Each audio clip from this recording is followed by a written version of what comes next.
রাস্তায় নীরবে নিচের দিকে তাকিয়ে হেঁটে যাচ্ছে শাকিল। আজ তার ভার্সিটির প্রথম দিন। অন্য আরেকটা ভার্সিটি থেকে ট্রান্সফার নিয়ে এখানে ভর্তি হয়েছে। নিচের দিকে তাকিয়ে হাঁটায় হঠাৎ কিছু একটার সাথে লেগে যাওয়ার কারণে সে নিচে পড়ে যায়। নিচের দিকে তাকানোর থাকায় কিসের সাথে ধাক্কা লাগলো তা দেখতে পায়নি। তাড়াতাড়ি করে উঠে দেখলে একটা মেয়ে নিচে পড়ে আছে। তার মানে সে এই মেয়েটার সাথেই ধাক্কা খেয়েছে। তাড়াতাড়ি করে গিয়ে মেয়েটাকে বলল, সরি আপু, আমি দেখতে পারিনি। হ্যাঁ।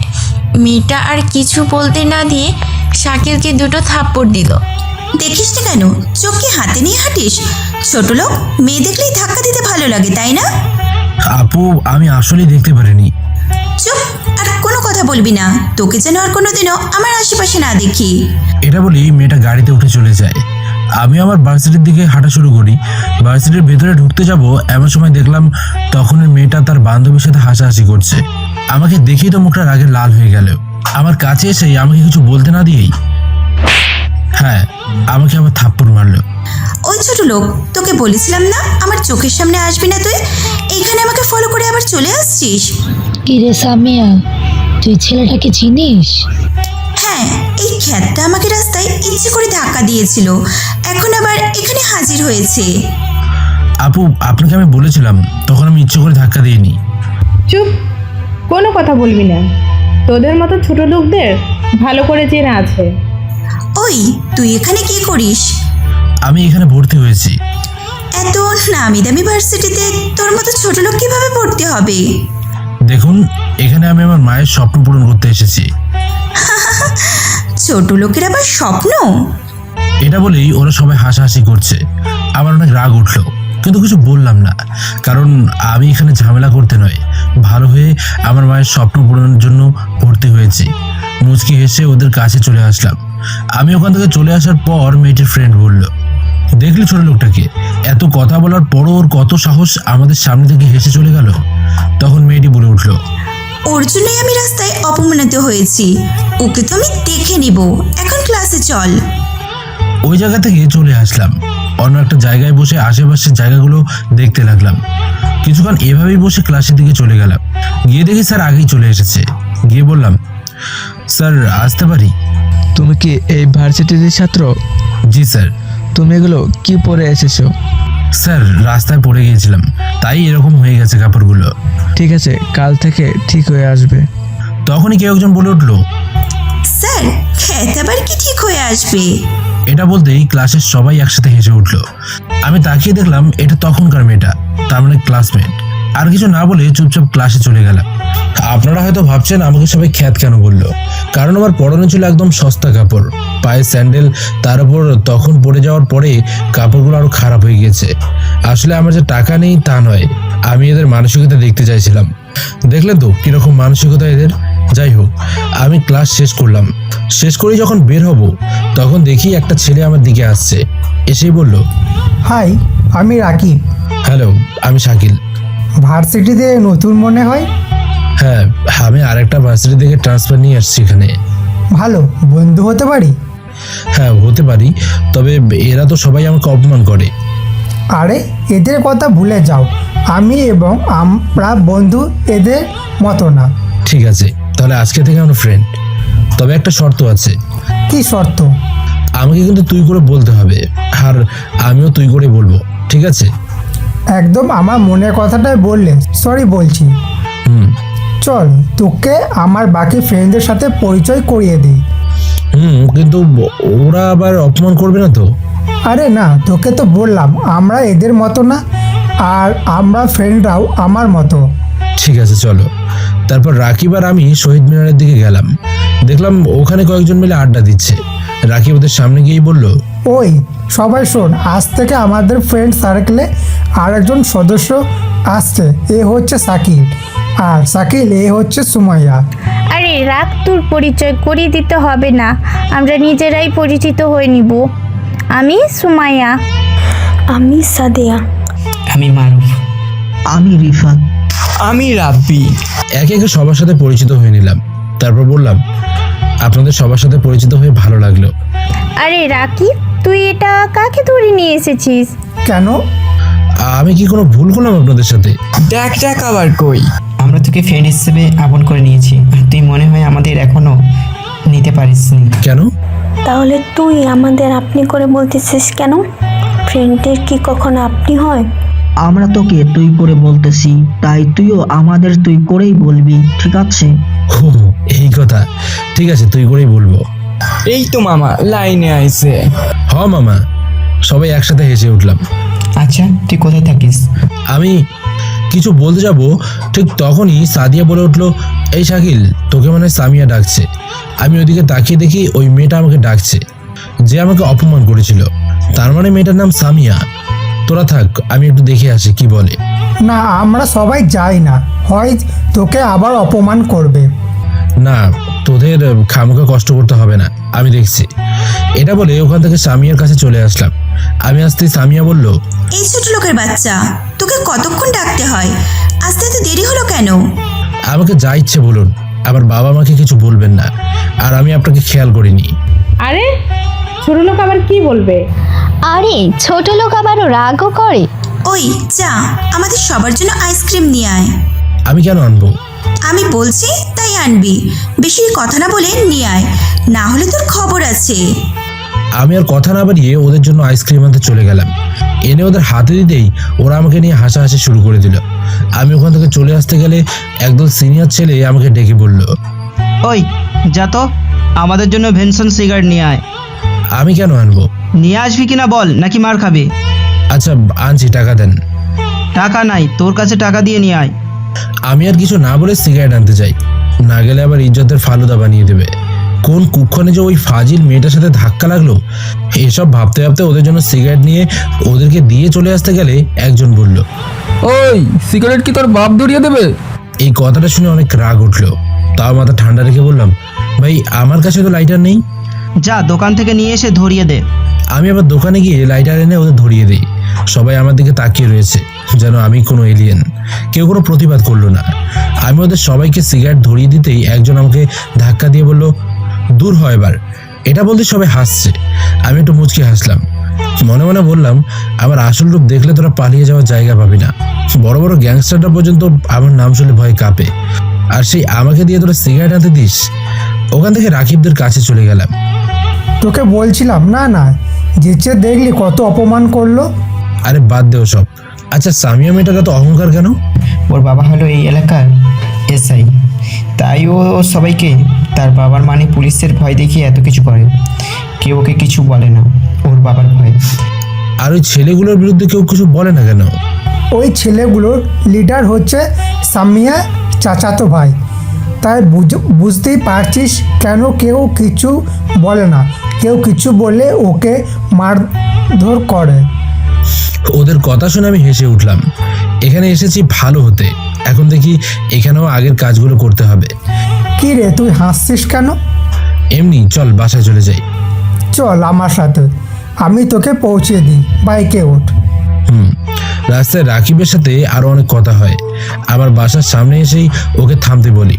বাইক থেকে নামতেই ও বলল, এটাই তোর বাসা? কেন? তুই কার সাথে থাকিস? আমি একা। তাহলে তুই এসব পরে আসছিস কেন? সব কাল বলবো। আচ্ছা আমি এখন যাই। ঠিক আছে, সাবধানে যাস। রাকিব চলে গেলে আমি বাসায় ঢুকে ফ্রেশ হয়ে খাবার খেয়ে কিছুক্ষণ পরে ঘুমিয়ে যাই। পরের দিন সকালে ঘুম থেকে উঠে রেডি হয়ে ভার্সিটিতে যাই। যখনই গেট দিয়ে ঢুকবো সবাই আমার দিকে ভূত দেখার মতো চমকে আছে। আপনারা কি ভাবছেন? রাকিব আমার বাড়ি দেখে অবাক হলো কেন? কারণ আমার বাড়িটা অনেক বড়, যা ধনীর পরিচয় দেবে, কিন্তু আমাকে দেখে তা মনে হয় না। আমি আজকে একদম সস্তা কাপড় পরে গেছি, তা আবার ধাক্কা লেগে পড়ে যাওয়ার পর অবস্থা খুব খারাপ হয়ে গিয়েছিল। যাই হোক, বাসায় এসে চেঞ্জ করে ফ্রেশ হয়ে খাওয়া দাওয়া করে রাত পর্যন্ত পড়ে একটু দেরিতে ঘুমিয়ে গেলাম। সকালে উঠে ফ্রেশ হয়ে বুয়ার বানানো নাস্তা খেয়ে ভার্সিটির জন্য রেডি হচ্ছি, এমন সময় রাকিব ফোন দিল। ওই শাকিল, কই তুই? বাসায় এখনো? কেন? আমি তোর বাসার নিচে দাঁড়িয়ে আছি, তাড়াতাড়ি বের হ। ঠিক আছে, তুই 2 মিনিট অপেক্ষা কর, আমি 10 মিনিটের মধ্যে আসছি। আর আমি তাড়াতাড়ি আই। তুই কি বাইক আনছিস? আনছি। কেন? তোকে নিয়ে একটা জায়গায় যাব। কোথায়? এসে বলছি। তারপর আমি রেডি হয়ে বাইরে এসে রাকিবকে বললাম, চল এবার। কোথায়? আচ্ছা তুই পেছনে বস, আমি বাইক চালাচ্ছি। তুই পারিস? নে ধর। তারপর রাকিবকে নিয়ে বাইক স্টার্ট দিলাম, একটু ধীরেই চালাচ্ছি। কি রে, এত ধীরে চালাচ্ছিস কেন? ঠিক আছে, তুই শক্ত করে বস, আমি কি স্পিডে চালাই দেখ। দিলাম বাইকের স্পিড বাড়িয়ে, অনেক স্পিডে চালাচ্ছি। রাকিব ভয়ে, ভাই আস্তে চালা, আমার ভয় করতেছে। শালা আর বলবি ধীরে চালাচ্ছি? না ভাই, এই দেখ কান ধরছি, এবার স্পিড কমা ভাই প্লিজ। ভাই তোকে যত দেখি ততই অবাক হচ্ছি। আমি একটু হাসলাম, রাকিবকে নিয়ে একটা গ্যারেজের সামনে দাঁড় করালাম। নামতেই রাকিব বলল, তুই এখানে কেন নিয়ে এলি? তুই একটু দাঁড়া, আমি আসছি। এটা বলে ভিতরে গেলাম, আর একটু পর বের হলাম। বেরোতেই রাকিবের চোখ কপালে। বাইকটা কার? কার মনে হয়? জানি না, তবে অনেক দামি আর অনেকটা সুন্দর একটা বাইক। এটা আমার বাইক। কি, তোর বাইক? কখন নিলি? নিলাম আর কি। চল এবার বাসে যাই, তোদের ট্রিট দেবো। হুররে, তাহলে ভালোই, চল। এরপর আমরা ভার্সিটি চলে আসি। আমি গেট দিয়ে ঢুকতেই সবাই আমার দিকে ভূত দেখার মতো তাকিয়ে আছে। হই, আমি কি ঠিক দেখছি? ওটা শাকিল না? দোষ, তুই ঠিক দেখেছিস, আমরাও তাই দেখেছি। ওরা সবাই অবাক হয়ে তাকিয়ে আছে। ওই দেখ তো, ওটা কালকের ওই খ্যাতটা না? কিন্তু পুরাই বদলে গেছে। দামি টি শার্ট, ব্ল্যাক জিন্স, হাতে ব্যান্ডের ঘড়ি, চোখে চশমা, পায়ে দামি ব্যান্ডের শু, তার উপর এত দামি বাইক, পুরাই চকলেট বয়। হ্যাঁ ঠিকই, আজ আমার পুরো গেট আপই বদলে এসেছে। আমি বাইকটা পার করে সুমাইয়াদের কাছে যাই। খিরে, এমন হ্যাবলার মতো হা করে আছিস কেন তোরা? ভাই আমরা কি স্বপ্ন দেখতেছি নাকি? না, স্বপ্ন নয়, সত্যি। একদিনই এত চেঞ্জ কেমনে মামা? মামা, আমি কাল সবার মানসিকতা দেখার জন্য ওরকম করে এসেছি। ভাই তুই তো পুরোই চকলেট বয়। আমি একটু ভাব নিয়ে। চল তোদের সবাইকে ট্রিট দেবো। তাহলে মামা চল। আমি ওদের নিয়ে ক্যান্টিনের দিকে যাব। ঠিক তখনই সামিয়া মেয়েটা আমাকে ডাক দিল, এই তোরা একটু দাঁড়া, আমি আসছি। ভাই যাস না, আবার তোকে অপমান করবে। আরে কিছুই হবে না, তোরা দাঁড়া। না, আমরা সহ চাই। তোরা এখানেই দাঁড়া, আমি আসছি। এটা বলেই ওদের কাছে চলে গেলাম। ওদের কাছে যেতেই, ওই ছোট লোকের বাচ্চা, আসতে তো দেরি করলে কেন? আমি চুপ করে রইলাম। ওই কথা বলিস না কেন? আরে ছোট লোক আবার কি বলবে? ঠিক বলেছিস, ওই যা আমাদের সবার জন্য আইসক্রিম নিয়ে আয়। আমি কেন আনবো? আমি বলছি তাই আনবি। পারবো না আনতে। ছোট লোক, তুই আমাকে না বলিস, এখনই এনে দে, না হলে কিন্তু ভালো হবে না। বললাম পারবো না। তোকে তো আমি ছোট লোকের বাচ্চা। এটা বলেই আমার দিকে আসে, আর এসেই তখন থাপ্পড় মারবে। ঠিক তখন সবার চোখে অবাক। আমার যখন থাপ্পড় দিতে যাবে ঠিক তখনই ওর হাত ধরে ফেলি, তাই সবাই অবাক হয়ে যায়। ছোট লোকের বাচ্চা, তুই আমার হাত ধরিস? তোকে তো আমি আর চুপ থাকতে পারিনি, তাই ঠাস করে একটা চর মেরে দিলাম। এবার ও আমাকে না, আমি ওকে থাপ্পড় দিই। সবার চোখেই বিস্ময়। তোকে কতবার বলেছি আমাকে যা বলার বল, আমার মা বাবাকে কিছুই বলবি না। তুই আমাকে থাপ্পড় দিয়েছিস, তোকে তো আমি দেখে নেব। যা পারিস কর। এটা বলেই ওখান থেকে রাকিবদের কাছে চলে আসি। সবাই অবাকের শেষ সীমায়, কারণ যার ভয়ে কেউ কিছু করতে পারে না, আমি তাকেই থাপ্পড় মারলাম। রাকিবদের কাছে যেতেই, তুই এটা কি করলি শাকিল? কি করছি তা তো দেখলি। তুই এটা কেন করতে গেলি? এখন ওর বাবা আর ভাই যদি তোর কোনো ক্ষতি করে? আর টেনশন করিস না, কিছুই করতে পারবে না। এবার ক্যান্টিনে চল। ওদের নিয়ে ক্যান্টিনে আড্ডা দিচ্ছি। এমন সময় দেখলাম সামিয়ার চাচাতো ভাই আসছে, সাথে আরো কয়েকটা ছেলে, সবার হাতে হকি স্টিক, আর আমাদের দিকেই আসছে। এসব দেখে রাকিব বলল, শাকিল তুই এখন এখান থেকে চলে যা, না হয় ওরা তোকে মারবে। আরে তোরা তো ভয় পাস কেন?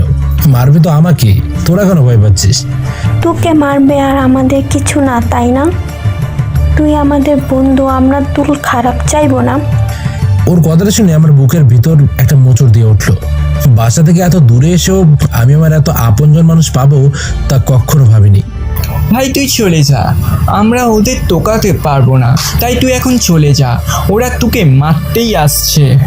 আরে কিচ্ছু হবে না, তোরা দেখ। এসব কথা বলতে বলতেই দেখি ওরা আমার সামনে চলে আসে।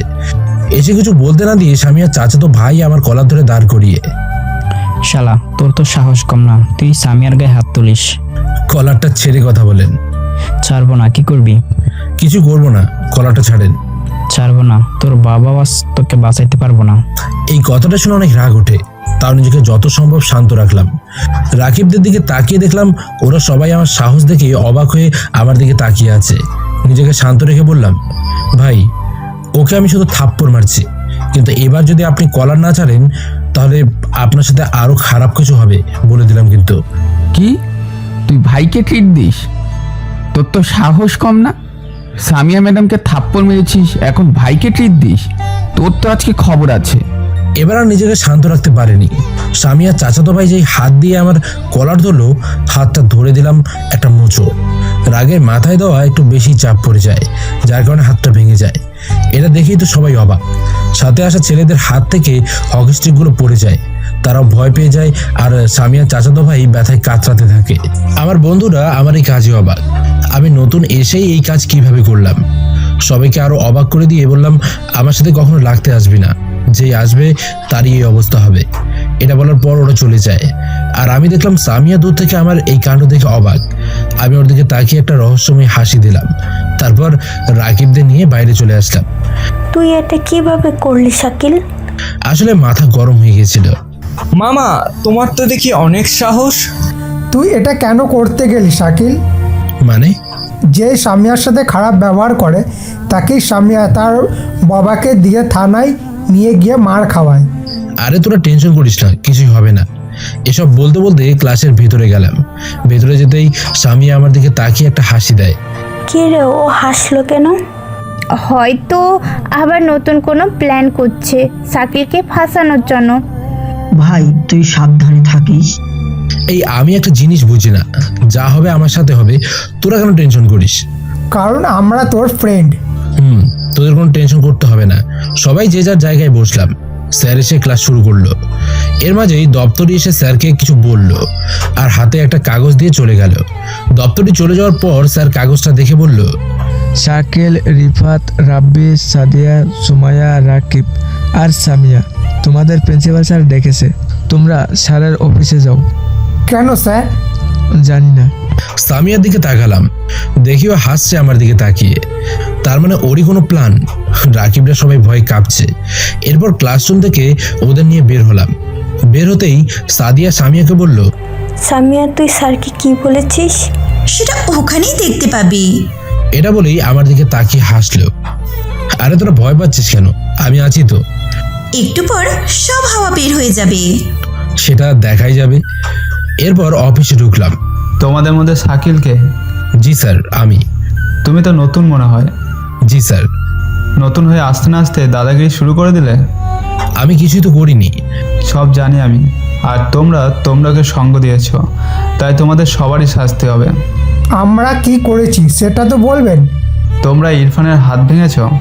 স্যার কেন করেছি তা কি জানেন? তোমরা কলেজে দাদাগিরি দেখাচ্ছ, তাই ও বাধা দেওয়ায় ওকে মেরেছে। এটা শুনে আমরা সবাই অবাক। আর সামিয়া দেখি হাসছে। তার মানে ডাল মে কুছ কালা হ্যায়। তাই বললাম, স্যার আপনাকে এই কথাটা কে বলেছে? কেন, সামিয়া বলেছে, আরও নিজের চোখে দেখেছে। স্যার ও দেখেছে? আপনি নিজের চোখে দেখেছেন? মানে? স্যার এটা দেখেন। এটা বলে আমার মোবাইলে একটা ভিডিও চালু করে দিয়ে দিলাম। স্যার তো এটা দেখে রেগে ফায়ার।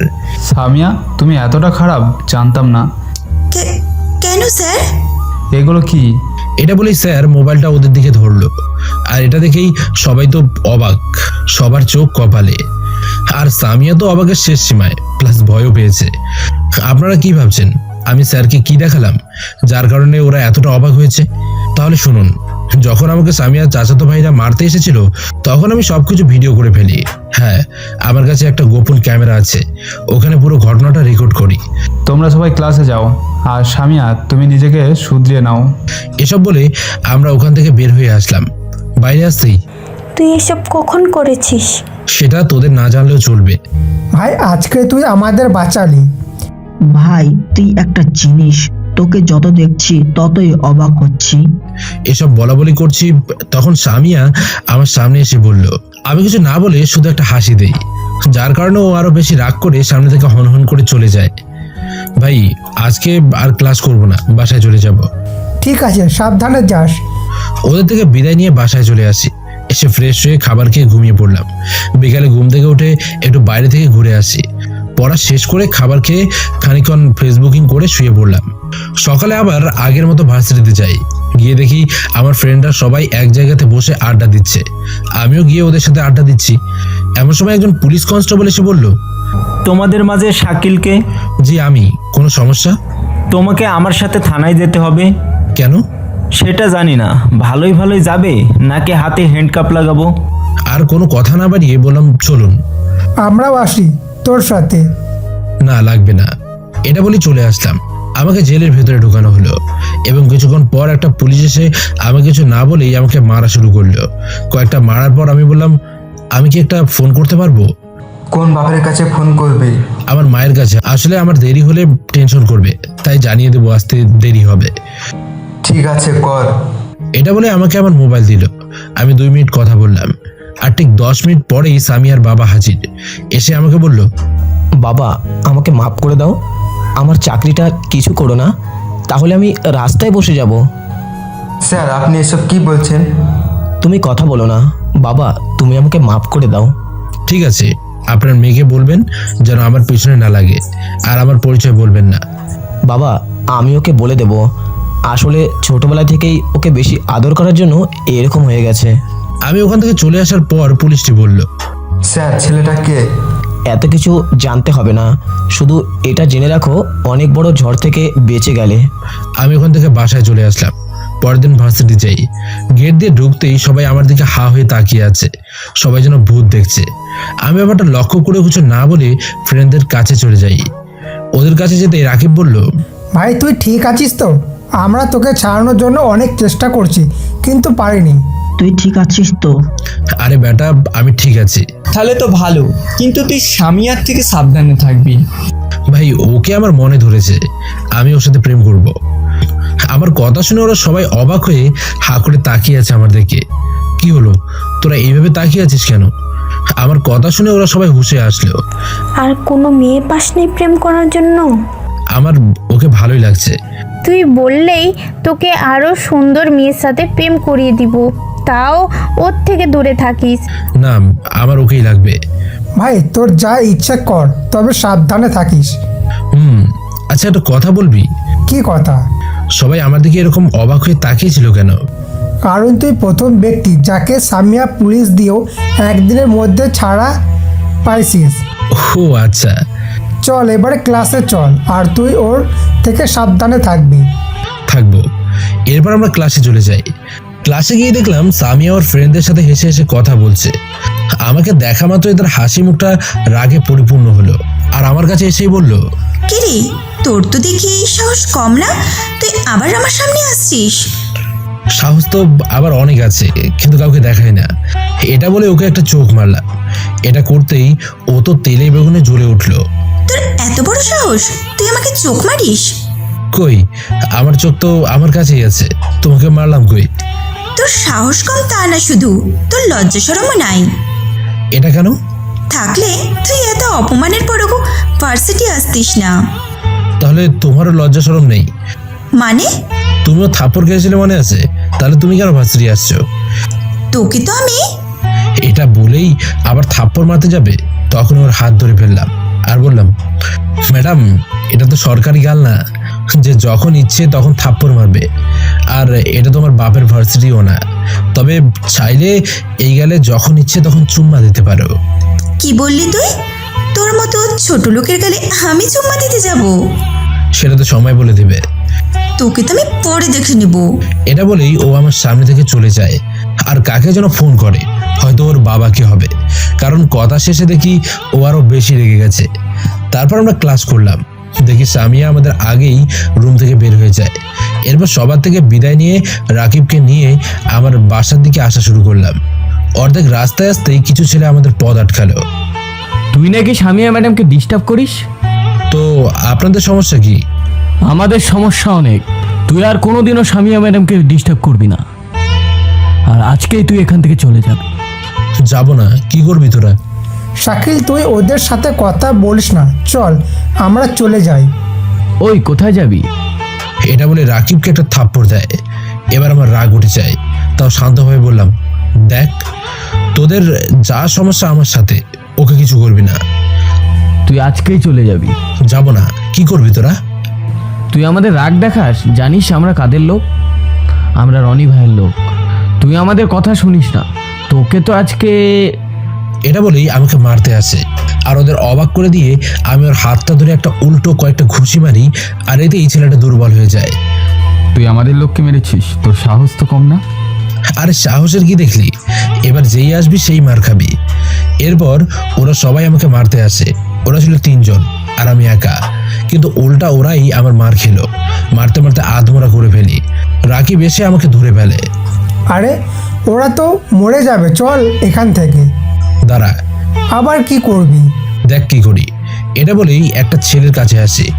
এই, তোদের বসকে ফোন কর। ভাই আমাদের মাফ করে দেন। যেটা বলছি সেটা কর। ভাই মাফ করে দেন। সাথে সাথে একটা থাপ্পড় মারলাম ছেলেটাকে। যেটা বলছি সেটা কর। তারপর ছেলেটা তার বসকে ফোন দেয়, এখানে আসতে বল। তারপর ছেলেটা ওর বসকে ফোন দিয়ে আসতে বলে। এর 10 মিনিটের মধ্যেই একটা গাড়ি আসে, আর ওখান থেকে একটা লোক এসে আমাকে বলে, তোর তো সাহস কম না, তুই আমার লোককে মেরেছিস, আবার আমাকেও আসতে বললি। আমি পেছনের দিকে মুখ করে দাঁড়িয়ে থাকায় আমাকে দেখলো না। আমি তখনও তাকাইনি। লোকটা রেগে আমার কাছে এসে শালা বলে কলার ধরে ঘুরতেই ছেলেটার হাত কাঁপা শুরু হয়ে যায়, আর তার পায়ের নিচ থেকে মাটি সরে যায়। সে এটা কার সামনে দাঁড়িয়ে আছে, আবার কলারও ধরলো, গালিও দিল। মার খাওয়া ছেলেদের মধ্যে একজন বলল, ভাই ওকে মারেন, ভাই ছাড়বেন না। তুই জানিস তুই কাকে মারতে এসেছিস? ভাই আমাকে মাফ করে দেন। ভাই কে ও? ভাই মাফ করে দেন, আমাদের ভুল হয়ে গেছে। রাকিব সহ সবাই দেখে অবাক। যাও, মাফ করে দিলাম, ওদের নিয়ে চলে যাও। সরি ভাই। ওরা চলে যায়। এটা কি হলো? তুই কে যে ও এত ভয় পেল? কেউ না, এবার বাসায় চল। এরপর আমরা চলে যাই, আর বাসায় গিয়ে আগের মতোই সব শেষ করলাম। পরের দিন ভার্সিটির গেট দিয়ে ঢুকতে যাব, এমন সময় দেখলাম রাকিবরা মুখ গোমরা করে প্লাস রাগী ভাব নিয়ে সবাই একসাথে বসে আছে। আমি ভাবলাম ওদের আবার কি হলো। ওদের কাছে যেতেই রাকিব বলল, কি রে তোর এত দেরি কেন? এমনি, চল, তোরা ক্লাসে যাবি না? যাব, তার আগে তোকে আমাদের একটা কথা বলতে হবে। কি কথা? তোর পরিচয় বলতে হবে। আমার পরিচয় মানে? মানে তুই কে, আগে কি ছিলিস, যার জন্য তুই পুলিশের হাত থেকে বেঁচে গেলি, আবার কালকেও রনি তোকে ভয় পেয়েছে। আমি যদি এখন ওদের পরিচয় বলি তাহলে ওরা আমাকে ভুল বুঝবে। পরে বলবো, এখন ক্লাসে চল। পরে না, এখন বল। বললাম তো পরে বলবো। না, তোকে এক্ষুনি বলতে হবে। তোরা এমন করছিস কেন? বললাম তো পরে বলবো। ওরা আর কিছু না বলে সবাই ক্লাসে চলে গেল। আমি তোদের কিভাবে আমার অতীতটা বলবো তাই ভেবে একটু কষ্ট পেলাম। তারপর আমিও ক্লাসে চলে গেলাম। গিয়ে দেখি ওরা যে যার মতো বসে রয়েছে। আমিও গিয়ে বসে পড়লাম, কিন্তু পুরো ক্লাসে ওরা আর কেউ আমার সাথে কথা বললো না, এমনকি ক্লাস শেষেও না। ওরা যে যার মতো চলে গেল। ওরা এখন ইগনোর করছে, এটা আমি বুঝলাম। আমিও বাসায় চলে আসলাম। তবে আর একটা বিষয় খেয়াল করলাম ভার্সিটিতে, তা হলো আজ সামিয়া ক্লাসে ছিল না। তার মানে ও আজকে ভার্সিটি আসেনি। আরে আমি ওর কথা ভাবছি কেন? হ্যাঁ, আমি ওকে ভালোবেসে ফেলেছি, কিন্তু ও আমাকে মারার জন্য মানুষ ডাকলো। এখন শুধুই ওর জন্য আমার যা আছে তা হলো ঘৃণা। হ্যাঁ, আমি ওকে ঘৃণা করি। এর পরের দিনও ভার্সিটি গেলাম। গিয়ে দেখি ওরা সবাই একসাথে আড্ডা দিচ্ছে। আমি ওদের কাছে যেতেই, সবাই চল ক্লাসে। এরপর ওরা সবাই ক্লাসে চলে গেল। আমিও ক্লাসে আসলাম। আজও ওরা কেউ আমার সাথে কথা বললো না, এমনকি আমি বলতে গেলেও ওরা বলেনি, আমাকে পাশ কাটিয়ে চলে যায়। আজও দেখলাম সামিয়া ভার্সিটিতে আসেনি। এরপর বাসায় চলে আসলাম। এভাবেই 5 দিন গেল, ওরা কেউ আমার সাথে কথা বলেনি। এটা আমি আর নিতে পারছি না। রাকিবকে ফোন দিলাম, অনেকবার ফোন দেওয়ার পরও তুলছে না। পরে তুললো। কি হলো, ফোন দিচ্ছিস কেন? তোরা সবাই আমার সাথে এমন করছিস কেন? কেমন করেছিস? প্লিজ, আমি আর নিতে পারছি না। আমরাও নিতে পারছি না। আমরা তোকে ফ্রেন্ড বানালাম আর তুই আমাদের পর ভাববিস। আমাদের তোর পরিচয় বলতেও সমস্যা। আমার পরিচয় বললে তোরা আমায় মানতে পারবি না। দেখ, তুই আমাদের সবার ফ্রেন্ড। তোর অতীত যতই খারাপ হোক না কেন, আমরা তোর অতীত দেখে তোকে ফ্রেন্ড বানাইনি। তোরা সবাই আমার অতীত জানতে চাস তো? ঠিক আছে, কাল সবাইকে আসতে বলিস, আমি তোদের সব বলবো। ওকে, এখন রাখি। এরপর কথা শেষ করে ভাবতে লাগলাম ওদের কথাটা কিভাবে বলবো। আমার একটা কালো অতীত আছে যা ওরা মানতে পারবে না, কিন্তু আমার যে ওদের বলতেই হবে। এখানে আসার পর ওদেরই কাছে পেয়েছিলাম। তাই ওদের হারাতে পারবো না, যেভাবেই হোক ওদের বলতে হবে। পরের দিন ভার্সিটি গেলাম, গিয়ে দেখলাম ওরা সবাই বসে আছে। সবাই ক্লাসে চল, ক্লাস শেষে তোদের আজকে সবকিছু বলবো। তারপর ওদের নিয়ে ক্লাসে চলে গেলাম। আজ দেখি সামিয়া এসেছে, তবে আমাকে কিছু বলেনি। অনেকদিন পর ভার্সিটি আসলো সামিয়া। ক্লাস শেষে সবাইকে নিয়ে ভার্সিটির পিছনে পুকুরের পাড়ে চলে আসি। তোরা সবাই আমার অতীত জানতে চাস তো? তাহলে শোন, অতীতে চলে গেলাম। তখন আমি অনার্স দ্বিতীয় বর্ষে, পড়ালেখায় অনেক ভালো ছিলাম, কিন্তু ওখানে গিয়ে আমি পড়ালেখা একদম ছেড়ে দিই আর সবসময় ডান পিঠে আর আড্ডা দিয়েই কাটাতাম। এভাবে চলতে চলতে আমি রাজনীতির দিকে ঝুঁকে পড়ি। আমি একটা গ্যাংও শুরু করি। ফ্যামিলির সবাই অনেক বাধা দেয়, তাও আমি শুনিনি। একটা সময় আমার গ্যাংটা এতটাই চলে যায় যে কারো আর কোনো ক্ষতি করতে পিছপা হতাম না। সবসময় মারামারি, চাঁদাবাজি এসবই করতাম। আর সব জায়গায় আমাদের গ্যাংটা পরিচিত হয়ে যায়। কেউ আমাদের কোনো কাজে বাধা দিলে তার অবস্থা খুব খারাপ হতো, তাই কেউ সাহস করতো না আমাদের কিছু বলার। আর আমরা এটা ওটা খারাপ কাজ শুরু করে দিই। একটা সময় আমরা ড্রাগ সাপ্লায়ার আর আরও যত খারাপ কাজ আছে সব করা শুরু করে দিই। কোনো গ্যাং ওই আমাদের সাথে টক্কর দেওয়ার সাহস পেত না। আর গ্যাংয়ের বস ছিলাম আমি। আমাকে সবাই এক নামে চিনত। বাসার সবাই আমাকে অনেক বারণ করতো, কিন্তু কারো কথাই শুনতাম না। একদিন আমার এক বন্ধু এসে বলল ও নাকি একটা মেয়েকে ভালোবাসে, কিন্তু মেয়েটার বিয়ে ঠিক হয়ে যায় আর বিয়েও হয়ে যাচ্ছে। তাই আমি ভাবলাম যে মেয়েটাকে কিডন্যাপ করব। সেই অনুযায়ী ওই দিন রাতেই মেয়েটার বাসার সবার সামনেই, এমনকি বিয়ে বাড়ির সকল মানুষের সামনেই মেয়েটাকে কিডন্যাপ করি। তবে আমি জানতাম না যে এটাই আমার জীবনের একটা কাল হয়ে নামবে। এরপর মেয়েটাকে ওই ছেলেটা মানে আমার বন্ধুর সাথে বিয়ে দিই। আমি বাসায় গিয়ে দেখলাম আব্বু ড্রয়িং রুমে বসে আছে। দেখি মনে হচ্ছে অনেক রেগে আছে। আমি বাইরে গ্যাংস্টার হতে পারি, কিন্তু বাসায় আসলে আমার সব সাহস শেষ হয়ে যায়, কারণ আমি আমার আব্বু আম্মু আর আমার বোন মিতুকে অনেক ভালোবাসি। আব্বু রেগে আছে দেখে ভাবলাম আব্বুর আবার কি হয়েছে। আমিও কিছু না বলে আমার রুমের দিকে চলে যেতে যাব। ঠিক তখনই আব্বু আমাকে ডাক দিল। আমি আব্বুর সামনে গেলাম ভয়ে ভয়ে। আব্বু কি হয়েছে এটা বলতেই আমার গালে একটা থাপ্পড় পড়লো। আমি গালে হাত দিয়ে সামনে তাকিয়ে দেখি না, আব্বু মারে নেই। তাহলে কে মারলো? পাশে দেখলাম আম্মু। আম্মুই আমাকে থাপ্পড় মারলো। ব্যথার চেয়ে বুকের আঘাত আরো বেশি লাগলো, কারণ আম্মু কোনোদিন আমাকে মারা তো দূরে থাক, কোনোদিনও বকাও দেয়নি।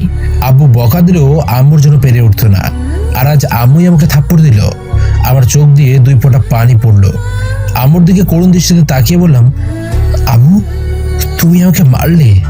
হ্যাঁ মারলাম, তোকে আরো মারা উচিত। কেন আম্মু? আমি কি করলাম? কি করছিস তুই? তোকে আমার ছেলে বলতে লজ্জা লাগতেছে। আব্বু প্লিজ ওভাবে বলো না, আমি কি করলাম? কি করিসনি তুই সেটাই বল। তুই এতদিন মারপিট করেছিস, খারাপ কাজ করেছিস, তা আমরা জানতাম না, কিন্তু আজ নিজের চোখে দেখলাম। তোর নামে আমাকে অনেকে অনেক কিছু বলছে, কিন্তু আমার তোর উপর বিশ্বাস ছিল যে আমার ছেলে এগুলো কোনোদিন করতে পারে না, আর তুই আজ আমাদের বিশ্বাসের এই মূল্য দিলি। তুই আজকে আমার বাড়ি থেকে বের হয়ে যাবে। আব্বু তোমাদের ছেড়ে আমি কোথায় যাব? আমার কোনো ছেলে নেই, আমার ছেলে আমাদের কাছে মারা গেছে। আব্বু কিছুই বলছে না, শুধু কান্না করে যাচ্ছে। ভাইয়া তুই কাজটা ঠিক করিসনি। কি কি খারাপ কাজ করেছি আমি? এখন সাধু সাজা হচ্ছে তাই না? তুই কিছুই জানিস না। তুই আজকে আমার বন্ধুর মেয়েকে উঠিয়ে নিয়ে যাসনি তার বিয়ের আসর থেকে। আব্বু ও একটা ছেলেকে ভালোবাসে, আর ছেলেটাও মেয়েটাকে ভালোবাসে। চুপ, একটা কথা বলবি না। কিসের ভালোবাসা? তুই জানিস তোর জন্য মেয়েটার বাবা স্টক করেছে, আর শুধু তোর জন্য আমি আমার বন্ধুর নজরে সারা জীবনের জন্য ছোট হয়ে গেলাম। আব্বু মেয়েটা ছেলেটাকে ছাড়া বাঁচবে না, আর ছেলেটাও থাকতে পারবে না, আর মেয়েটা ওর কাছে সুখেই থাকবে। চুপ, একদম চুপ। তোর কাছে আমি কিছুই জানতে চাই না। তুই এখনই আমার বাড়ি থেকে বের হয়ে যাবি। আমি আম্মু আর মিতুর দিকে তাকালাম। ওরা শুধু কেঁদে যাচ্ছে। আম্মু আমাকে মাফ করে দিও, কিন্তু এটা জেনে রাখো আমি কাজটা খারাপ করিনি। ওরা এই কাজে সুখেই থাকবে, কিন্তু তোমরা আমাকে বুঝলে না। পারলে তুই এই খারাপ ভাইটাকে মাফ করে দিস। শেষবারের মতো একটা চিমটি দিবি না? ও আমার সাথে শেষবারের মতো দুষ্টুমিও করলো না। ওরা কাঁদছে। বের হওয়ার আগে দেখলাম আব্বুর চোখেও পানি। কষ্টে বুকটা ফেটে যাচ্ছে। আজ আমার জন্যই সবার চোখে পানি। আমার কাজের জন্য আজ আমাকে সবাইকে ছেড়ে চলে যেতে হচ্ছে। যাওয়ার আগে আব্বু বলল, কখনো যদি নিজেকে বদলিয়ে ভালো হয়ে যেতে পারি এবং নিজের যোগ্যতায় প্রতিষ্ঠিত হতে পারি, তাহলে বাসায় ফিরে যেতে পারবো। কথাটা আমার বুকে তীরের মতো বিঁধে বাসা থেকে বের হয়ে শপথ করলাম নিজেকে বদলাবো। আমাকে বদলাতে পারতেই হবে। এসব ভাবতে ভাবতে আমার বন্ধু তুহিনের বাসায় গেলাম। ওর বাসায় গিয়ে সোজা ওর রুমে গিয়ে বসলাম। তুহিন আমার কাছে এসেই কি রে মামা, কি হলো? তোর মন খারাপ নাকি? আমি ওকে জড়িয়ে ধরে কেঁদে দিলাম। ও তো অবাক যে আমি কোনোদিনও কান্না করিনি, সেই আমি এত কাঁদছি। ওকে জড়িয়ে ধরে বললাম, আমার সাথেই কেন এমন হলো বলতে পারবি? কি হলো তা তো বলবি। যাদের ছাড়া থাকতেই পারি না তাদের ছাড়া কিভাবে থাকবো? আগে তুই বস, এ নে পানি খা। আমি বসলাম। এবার বল কি হয়েছে। তারপর ওকে সব বললাম। আঙ্কেল আন্টি মনে হয় রাগের মাথায় এসব বলেছে। তুই চিন্তা করিস না, কয়েকদিন এখানে থেকে যা, তারপর বাসায় ফিরে যাস, দেখবি সব ঠিক হয়ে যাবে। না, আমি আর বাসায় যাব না। মানে? আমি এখন আর বাসায় যাব না। আমাকে প্রতিষ্ঠিত হতে হবে, তারপর বাসায় যাব। কি বলছিস তুই? পাগল হয়ে গেছিস? না, পাগল হইনি। আমি যেটা বলছি সেটাই করব। তুই ভেবে বলছিস তো? এখন আমি ঢাকা চলে যাব, ওখানে কোনো ভার্সিটিতে ভর্তি হয়ে আবার পড়াশোনা করব। ঠিক আছে, তুই যা ভালো বুঝিস। তুই সব ব্যবস্থা করে দে। ঠিক আছে। এরপরের দিন ওকে নিয়ে বাস স্টেশনে চলে আসি। ওখানে তোর জন্য একটা বাসা ঠিক করে দিয়েছি, আর তোর অ্যাকাউন্টে টাকা দিয়ে দিয়েছি। ধন্যবাদ দোস্ত। এটা বলে ওকে জড়িয়ে ধরি। শুধু ধন্যবাদ না, তোকে ওখানে গিয়ে প্রতিষ্ঠিত হতে হবে। আর এই নে তোর বাসের টিকিট আর বাসার ঠিকানা। এরপর ওর থেকে বিদায় নিয়ে বরিশাল থেকে এখানে চলে আসি, আমার চিরচেনা শহরটাকে বিদায় দিয়ে। ওদের দিকে তাকিয়ে দেখলাম ওদের সবার চোখেই পানি ছলছল করছে। আমি মাফ করে দিস তোরা, এটা বলেই ওখান থেকে চলে আসতে যাব, ঠিক তখনই রাকিব এসে আমাকে জড়িয়ে ধরে কান্না করে দেয়। কোথায় যাচ্ছিস আমাদের ছেড়ে? কোথায় যাচ্ছিস তুই আমাদের ছেড়ে? আমার মতো একজন খারাপ ছেলেকে তোরা বন্ধু হিসেবে রাখতে পারবি? দেখ, তুই আমাদের বন্ধু, অতীত হলেও অতীত। আর কোনোদিন যদি এই রকম কথা বলিস তাহলে তোকে খুন করে ফেলবো। আমাদের মাফ করে দিস, আমরা তোকে ভুল যে কষ্ট দিয়েছি। আমাদের মাফ করে দিস ভাই, আর তুই তোর স্বপ্ন পূরণ করবি, আমরা তোর সাথে আছি। আরে তোরা মাপ চাচ্ছিস কেন? তোরাই আমার সব। রাকিব, রিফাত, রাব্বি সবাই মিলে আমাকে জড়িয়ে ধরে। আজ মনে হচ্ছে আমি আর একা নই, আমার একটা পরিবার চলে গেছে, আর আল্লাহ আমায় আর একটা পরিবার দিয়েছে। অতীতকে নিয়ে আর ভাবিস না, এখন থেকে তুই সবসময় আমাদের সবাইকেই পাশে পাবি। তোদের সবাইকে অনেক ধন্যবাদ। আচ্ছা, এখন ক্লাসে চল। ওহো, ভুলে গিয়েছিলাম। সামিয়াত আজ তোর কথা জিজ্ঞাসা করছিল তুই আসার আগে। কেন জানি না। আচ্ছা চল। যখনই আমরা ক্লাসের দিকে যাওয়া শুরু করব, ঠিক তখনই দেখলাম সামিয়া আমাদের ঠিক পেছনে একটা গাছের পাশে দাঁড়িয়ে আছে। আর অবাক করা বিষয় হলো ওর চোখেও পানি। আমরা ওর দিকে তাকাতেই ও কান্না করতে করতে চলে যায়, কিছু বলার সুযোগও দেয়নি। এটা কি হলো? কিছুই তো বুঝলাম না। ও এখানে কখন আসলো? কেউ তো জানি না। আরে কখন আসলো এটা বাদ দে, প্রধান কথা হলো ওর চোখে পানি কেন? কিছুই বুঝছি না। ওদের সবার মাথায় একটাই প্রশ্ন, ও এখানে কখন আসলো, আর এসে থাকলেও ও কান্না করছে কেন? আচ্ছা বাদ দে ওর কথা, হয়তো আবার নতুন কোনো ষড়যন্ত্র করতে এসেছিল। না রে, ওর চোখে অন্য কিছু দেখলাম। মানে? না কিছু না, ক্লাসে চল। এরপর ক্লাসে চলে আসলাম। ক্লাসে এসে দেখি ও এখনো কান্না করছে, আর আমরা ভেতরে ঢুকতেই আমাদের দেখে ক্লাস থেকে চলে গেল। আর অবাক হওয়ার বিষয়, ও আর ক্লাসেই আসেনি, তার মানে ও বাসায় চলে গেল। আরে আজব তো, আমি ওর কথা ভাবছি কেন? হ্যাঁ, একসময় ওকে ভালোবাসতাম, কিন্তু এখন ওকে শুধু ঘৃণা করি। হয়তো পুকুর পাড়ে গিয়েছিল আবার আমাকে কোনোভাবে সাহায্য করতে। এখন পাঠকগণ, আপনারা কি ভাবছেন সামিয়া ওখানে কেন গেল? তাহলে আপনাদের বিষয়টা পরিষ্কার করে দেই। শাকিলরা যখন একসাথে ক্লাস থেকে বের হয়েছিল, তখন সামিয়াও ওদের পেছনে চলে আসে, আর মাথা ছিল কিভাবে ওকে সাহায্য করতে যায় সেটা দেখা। কারণ ও বুঝতে পেরেছে যে গুন্ডা দিয়ে ওকে কিছু করা যাবে না, কারণ ওই দিনও দেখেছে এত বড় একজন গ্যাংস্টার পর্যন্ত ওকে কত ভয় পায়। কিন্তু ও যখন ওদের পেছনে আসে, তখন শাকিলের অতীতের বলা কথাগুলো সব শুনে, আর নিজের ভাবে ও একজন মানুষকে কত বড় ক্ষতি করেছিল, আর নিজের অজান্তেই চোখে পানি চলে আসে। আর ঠিক তখনই শাকিল ওকে দেখে ফেলে, তাইও বিষয়টা লুকানোর জন্য ক্লাসে চলে আসে। কিন্তু আজ কেন জানি তার চোখের পানি কোনোভাবে বাধা মানছে না, তাইও ক্লাস থেকে চলে আসে বাসায়। বাসায় এসে নিজের রুমে এসে কান্না করছে। সামিয়ার মা তো অনেক চিন্তা করছে, কারণ তিনি মেয়ের এরকম ব্যবহারের সাথে পরিচিত না। তার মেয়ে সবসময় হাসি খুশি থাকে। আজ তার কি হলো? তিনি তাড়াতাড়ি সামিয়ার বাবাকে ফোন করে বাসায় আসতে বলে। সামিয়ার বাবা বাসায় আসলো। দেখো তো মেয়েটার কি হলো। কেন, কি হয়েছে ইয়াসমিন? জানি না, সেই ভার্সিটি থেকে আসার পর থেকে দরজা বন্ধ করে রেখেছে। খাবার জন্য ডাকলাম তাও আসলো না, আর আজ তাড়াতাড়ি বাসায় চলে আসলো। দেখো না আমার মেয়েটার কি হলো, ও তো এরকম কখনো করে না। তুমি চিন্তা করো না তো ইয়াসমিন, হয়তো মন খারাপ। দাঁড়াও আমি দেখতেছি। এরপর তারা সামিয়ার রুমের দরজার সামনে যায়। কি হলো আমার প্রিন্সেসের? খাবার খায়নি কেন আর দরজা খুলতেছে না কেন? আমার ভালো লাগছে না আব্বু।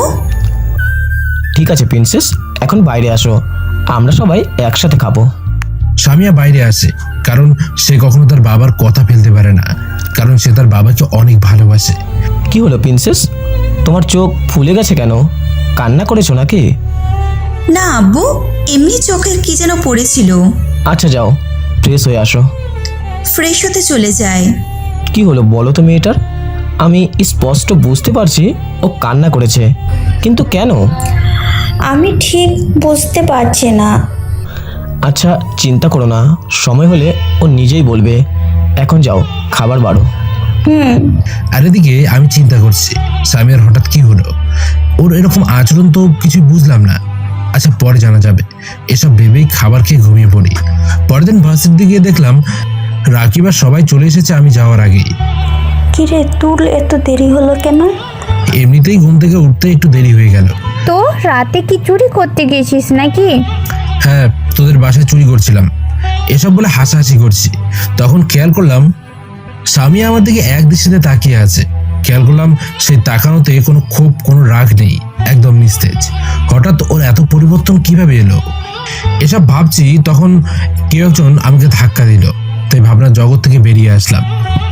সামনে তাকালাম, দেখি সুমাইয়া আমার দিকে রাগীভাবে তাকিয়ে আছে। কি হলো, ধাক্কা দিলি কেন? দেখ মহাশয় কি বলে, তোকে সেই কখন থেকেই ডেকে যাচ্ছি, তোর কোনো হুঁশই নাই, তাই ধাক্কা দিলাম। ও তো তুই ছিলি কোথায় আর ওই দিকে কি দেখছিলি? কোন দিকে? এমন ভাব করতেছে যেন আমরা দেখিনি। মানে ওই দিকে কি?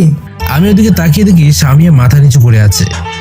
কি দেখবো, আর এমনি তাকিয়ে একটা কথা চিন্তা করছিলাম। আমরা তো অন্য কিছুর গন্ধ পাচ্ছি মামা। তোদের যা ইচ্ছে ভাব, এখন ক্লাসে চল। চল। এরপর ওদের নিয়ে ক্লাসে চলে আসলাম। ক্লাস করছি, এমন সময় সামিয়ার দিকে তাকিয়ে দেখলাম ও আমার দিকে এক দৃষ্টিতে তাকিয়ে আছে। যতবারই ওর দিকে তাকাই দেখি ও আমার দিকে তাকিয়ে আছে। এটা কি হচ্ছে? ও আমার দিকে তাকিয়ে আছে কেন? আগের তাকানোর মতো নয়, ক্ষোভ নিয়ে নয়, কেমন একটা অসহায়ভাবে তাকিয়ে আছে। কোনো মতে ক্লাস করলাম। ক্লাস শেষে সবাইকে নিয়ে বাইরে চলে আসলাম। তারপর সবাই থেকে বিদায় নিয়ে বাসায় চলে আসলাম।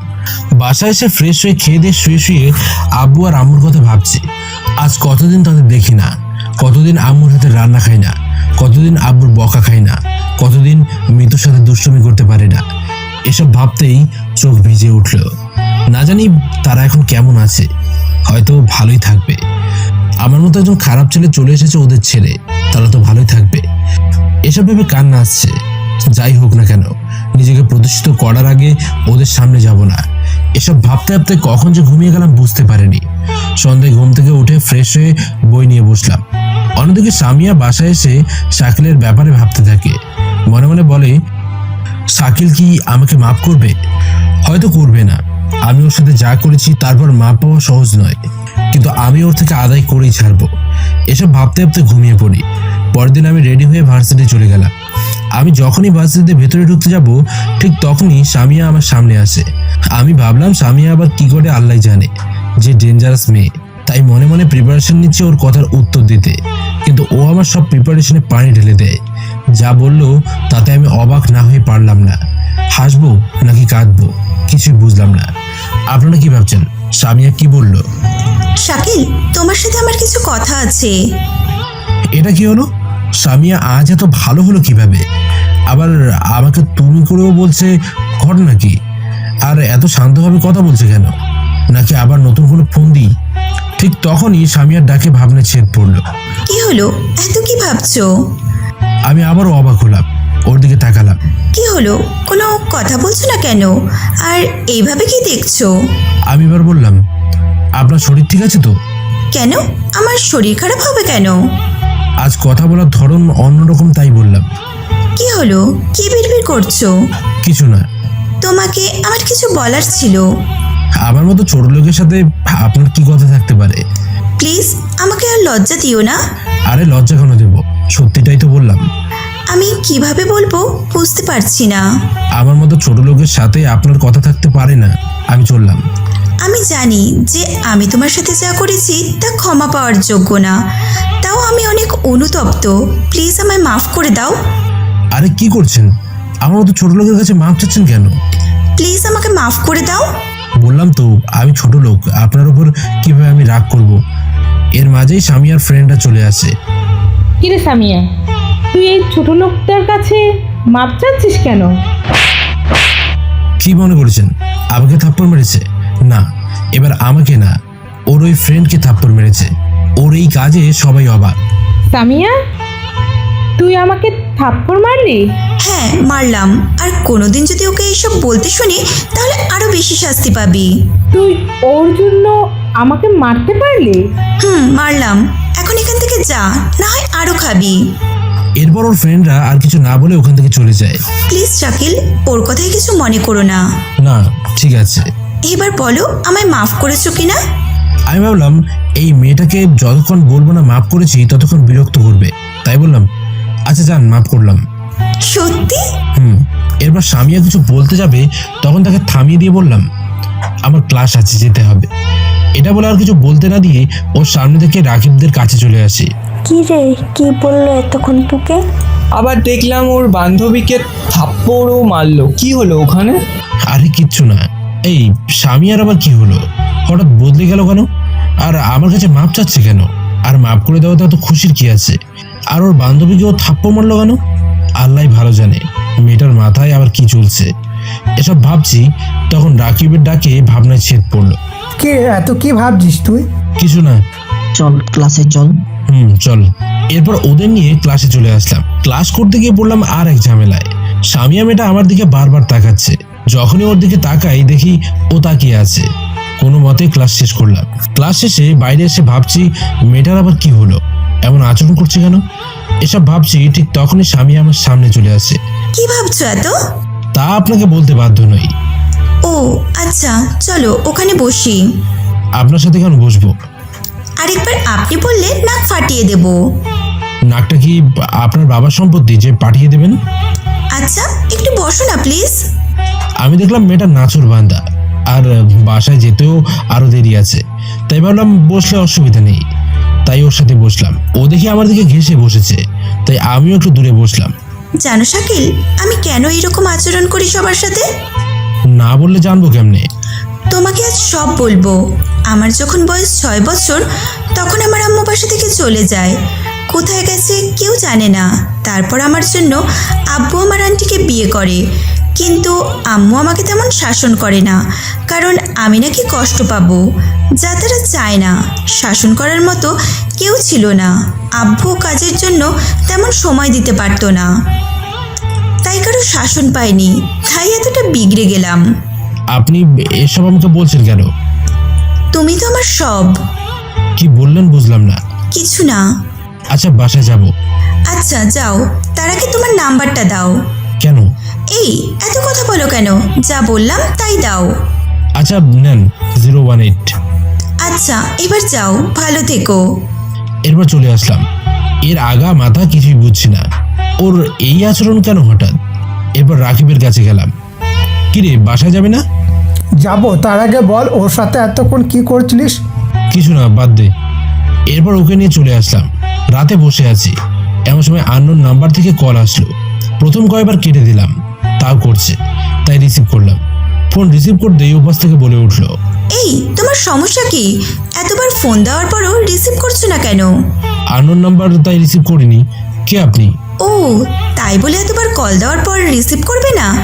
আচ্ছা বাদ দাও, খাবার খেয়েছো? আশ্চর্য তো, আমি আপনাকে বলতে যাবো কেন? সত্যি আমাকে চিনতে পারোনি? না। সত্যি চিনতে পারছো না? আরে এক কথা কয়বার বলবো, আপনাকে আমি চিনতে পারিনি। ঢং না করে পরিচয় বলেন। বাবা ভাব কত! কি বললেন? কিছু না, আমি সামিয়া। কোন সামিয়া? ওই শালা, তুই কয়টা সামিয়াকে চিনিস? আপনি কোন সামিয়া তাই বলেন। আজ সকালে নাম্বার নিলাম আর এখনই ভুলে গেলে? ও, আপনি? এবার চিনলে? কিন্তু আপনি এই সময় ফোন দিলেন কেন? কেন, ফোন দেওয়া যাবে না? না, যাবে না।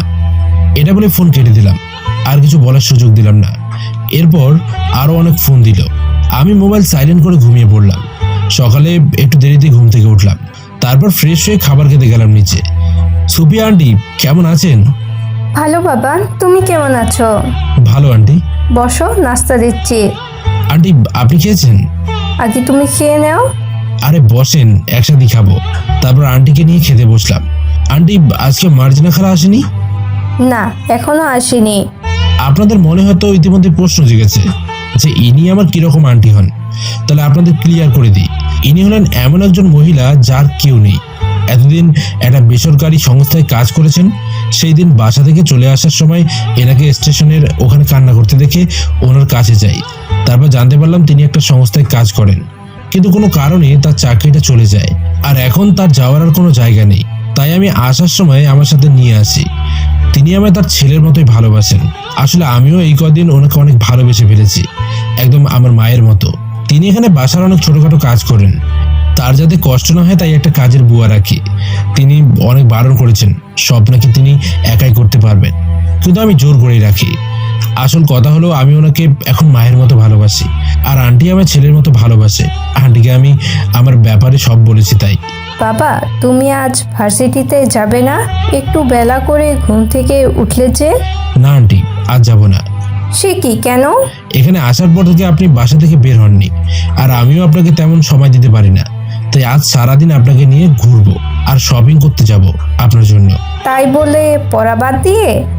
আন্টি আজ তেমন গুরুত্বপূর্ণ ক্লাস নাই, তাই আজ সারাদিন আপনার সাথেই থাকবো। আপনি কিন্তু না করতে পারবেন না। আচ্ছা ঠিক আছে, তা হবে। শপিং কেন? আমার তো কাপড় আছে। তো কি হয়েছে, প্লিজ আপনি না করবেন না। এখানে আসার পর থেকে আপনি কিছুই কিনেননি, আর যদি না কিনেন তাহলে মনে করবো আপনি আমাকে একটুও ভালোবাসেন না। আচ্ছা আচ্ছা ঠিক আছে, বের হবো। এবার খুশি তো? অনেক অনেক থ্যাংক ইউ আন্টি। পাগল একটা। আসলে আমি আন্টির মাঝে আমার আম্মুকে খুঁজে পাই, একদম আমার মায়ের মতো। তারা তো আমায় বের করে দিয়েছে, আমি প্রতিষ্ঠিত হওয়ার আগে আর তাদের কাছে যেতে পারবো না।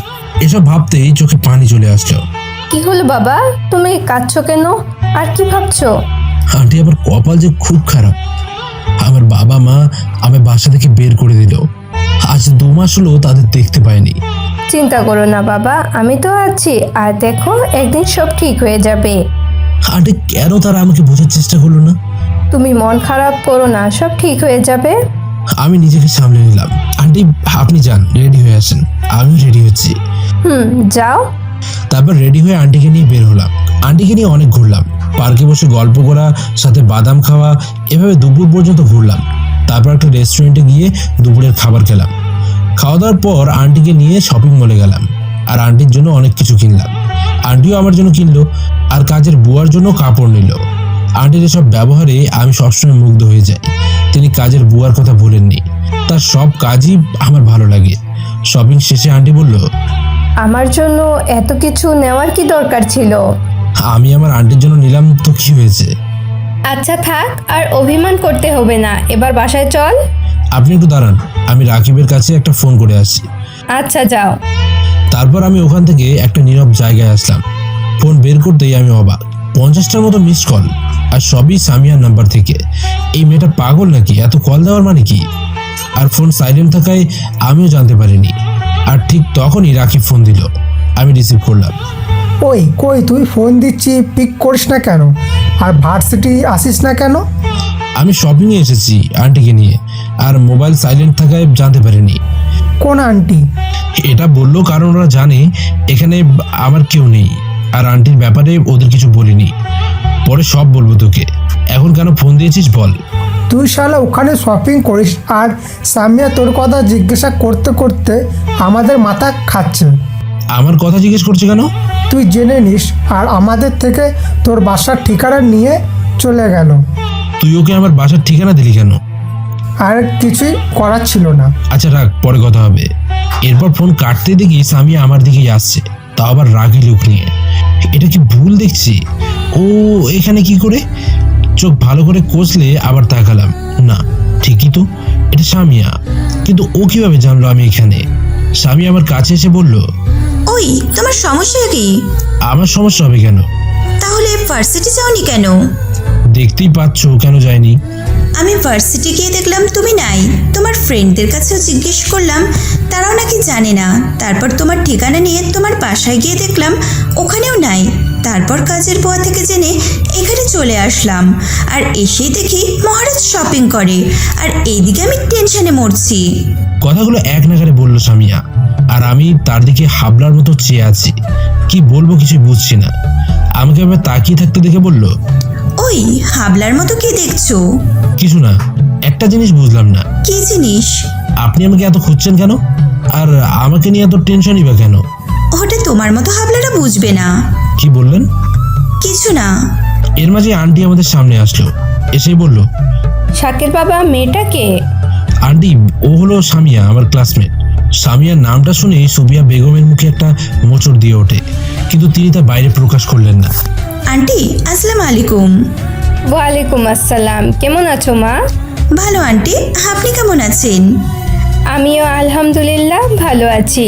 শাকিল বাবার মতন একটা ছেলে থাকতে খারাপ কিভাবে থাকে? আন্টি, আপনি হাদারামটাকে ভালো বলছেন? কেন মা, কি হয়েছে শাকিল? আন্টি, এই হাদারামটা আমাকে থাপ্পড় মেরেছিল। কি বলো মা, শাকিল তোমাকে থাপ্পড় মেরেছে? শুধু থাপ্পড় মারিনি, আমাকে আরো অনেক অপমান করেছে। এই তো দেখেন, আজ আমি এতক্ষণ ফোন দেওয়ার পরেও ফোন ধরেনি। কি শাকিল, ফোন ধরনি কেন? আমি সামিয়ার দিকে তাকালাম, দেখি ও একটু হাসছে। আসলে আন্টি ফোন সাইলেন্ট করেছিল, তাই বুঝতে পারিনি। এরপর সামিয়া আমার নামে আরো অনেক কিছু বলতে শুরু করে। আমি শুধু দাঁড়িয়ে দাঁড়িয়ে ওদের কথা শুনছি। কি করব বলেন, আমার যে আর কিছুই করার নেই। দোষ কার? আর এই মেয়েটা পেছনে লাগে আমার কেন?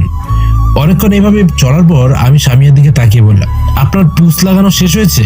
আরে মাত্রই তো শুরু করলাম, আর যা সত্যি তাই আন্টিকে বললাম। এইটা কি মাইয়া রে বাবা, এতক্ষণ পুষ লাগিয়ে এখন বলে এখনো নাকি শুরু করেছে, আবার বলছে এগুলো সব সত্য। কি বাবা, সামিয়া মা যা বললো তা কি সত্যি? আমি কি বলবো বুঝছি না, তাই মাথা নাড়লাম। তার মানে হ্যাঁ, কি করব আপনারাই বলেন। আমাকে এতগুলো মিথ্যে বলে ফাঁসিয়েছে, আর এখন যদি অস্বীকার করি তাহলে আমাকে আরো বাজেভাবে ভাসাবে। তাই আগেই সারেন্ডার করলাম, যাতে আর না ভাসায়। আচ্ছা মা, ওকে বকে দিব কেমন? এটা শুনে সামিয়া বাচ্চাদের মতো অনেক খুশি হলো, যেন ও কোনো কাজে সফল হয়েছে। তো মা, তুমি এখন কার সাথে যাবে? কেউ এসেছে নাকি? একা যাবে? না আন্টি, আমি আব্বুর সাথে চলে যাব। আচ্ছা, তাহলে আমরা আসি, আর কাল তুমি আমাদের বাসায় আসবে, ঠিক আছে? ঠিক আছে আন্টি, আমি এখন তাহলে যাই। সামিয়া এটা বলে যাওয়ার সময় আমার দিকে তাকিয়ে একটা হাসি দিল। এই মেয়েটার মাথা মুন্ডু কিছুই বুঝি না, একদম বাচ্চাদের মতো মেয়েটা। এখন চলেন বাসায় যাই। চলো। এরপর আন্টিকে নিয়ে বাসায় চলে আসলাম। আর এদিকে সামিয়া মলের ভেতরে ঢোকার পর তার আব্বুকে বলল, কি হলো প্রিন্সেস, আমাকে এখানে নিয়ে এলো কেন? শপিং করব আব্বু। এতক্ষণ বাইরে কার সাথে কথা বলছিলে? একটা আন্টির সাথে। এরপর তারা শপিং এ ব্যস্ত হয়ে যায়। আর এদিকে আমি আর আন্টি বাসায় এসে ফ্রেশ হয়ে তাড়াতাড়ি খেয়ে নিলাম, আর ক্লান্ত থাকায় ঘুমিয়ে পড়লাম। সকালে কলিং বেলের আওয়াজে ঘুম ভাঙলো। এত সকাল সকাল আবার কে আসলো? যাক, যেই আসুক আন্টি আছে। আমি আবার ঘুমিয়ে পড়লাম। আর এদিকে কলিং বেলের আওয়াজটা পেয়ে আন্টি দরজা খুলে দিল। দেখে সামিয়া আসছে। আসসালামু আলাইকুম আন্টি, কেমন আছেন? ওয়ালাইকুম আসসালাম। এই তো মা, আমি ভালো আছি, তুমি কেমন আছো? আমিও ভালো আছি। আসো আসো, ভিতরে আসো। এরপর সামিয়া ভেতরে আসলো। আন্টি, সাকিল কোথায়? এখনো ঘুম থেকে ওঠেনি। আমি ডেকে নিয়ে আসি। ঠিক আছে, ওকে নিয়ে খেতে আসো। ওই যে ওটা ওর রুম। এরপর সামিয়া আমার রুমে চলে আসলো, এসে আমার দিকে এক দৃষ্টিতে তাকিয়ে আছে। সাকিল, এই সাকিল, ওঠো। আন্টি, আর একটু ঘুমাই, একটু পরে উঠবো। ওই, আমি আন্টি না, আমি সামিয়া। আন্টি মজা করো না, এত সকালে সামিয়া কেন আসবে? সকাল না, 8টা বাজে, আর আমি সামিয়াই। এবার আমি চোখ খুলে দেখলাম সত্যি সামিয়া আমার খাটের পাশে দাঁড়িয়ে আছে। এই এই আপনি এখানে কেন? ও হ্যালো, আমি তোমার কাছে আসিনি, আমি আন্টির কাছে আসলাম। তো তো আমার রুমে কেন? আন্টি বলল তোমাকে ডেকে নিয়ে যেতে। আচ্ছা আপনি যান, আমি আসছি। না, তা তো হবে না। মানে? আন্টি বলল তোমাকে সাথে নিয়ে যেতে, তাই তুমি ফ্রেশ হয়ে রেডি হও, আমি এখানে বসলাম। এটা বলেই আমার খাটে বসলো। আমি ভাবলাম এই মেয়েটা পাগল নাকি, তাই আর কিছু না বলে আমার কাপড় নিয়ে ফ্রেশ হতে চলে গেলাম। বের হয়ে দেখি ও এখনো ওই জায়গায় বসে আছে আর আমার রুমটা দেখছে। এবার চলেন। ওই দাঁড়াও, আর একবার যদি আমাকে আপনি করে বলো তাহলে খবর আছে। কি করবেন আপনি? বেশি কিছু না, আন্টির কাছে শুধু গিয়ে প্যাচ লাগাবো। থাক, আর লাগাতে হবে না, এবার থেকে তুমি করেই বলবো। এই তো গুড বয়। দূর চলেন, সরি চলো। এরপর ওকে নিয়ে খাওয়া শেষ করলাম। তারপর আন্টিকে বিদায় দিয়ে ভার্সিটির জন্য বেরিয়ে গেলাম, সাথে স্বামীও আছে।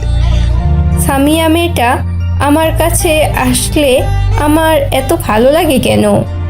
আর এদিকে স্বামীয়া, আন্টির কাছে গেলে আমার এত ভালো লাগে কেন? আপনাদের বলতে ভুলে গেছি, স্বামীয়া আজ আমার সাথে আমার বাইকে করে আসছে আর পুরো পথ আমাকে বিরক্ত করে মারছে ভার্সিটিতে ঢুকে। এবার আপনি, সরি, তুমি ক্লাসে যাও। তুমি যাবে না? যাবো, আগে তুমি যাও, আমার একটা কাজ আছে। ওকে। এবার স্বামীয়া চলে যাওয়ার পর আমি বাইক পার্ক করে রাকিবদের কাছে আসলাম।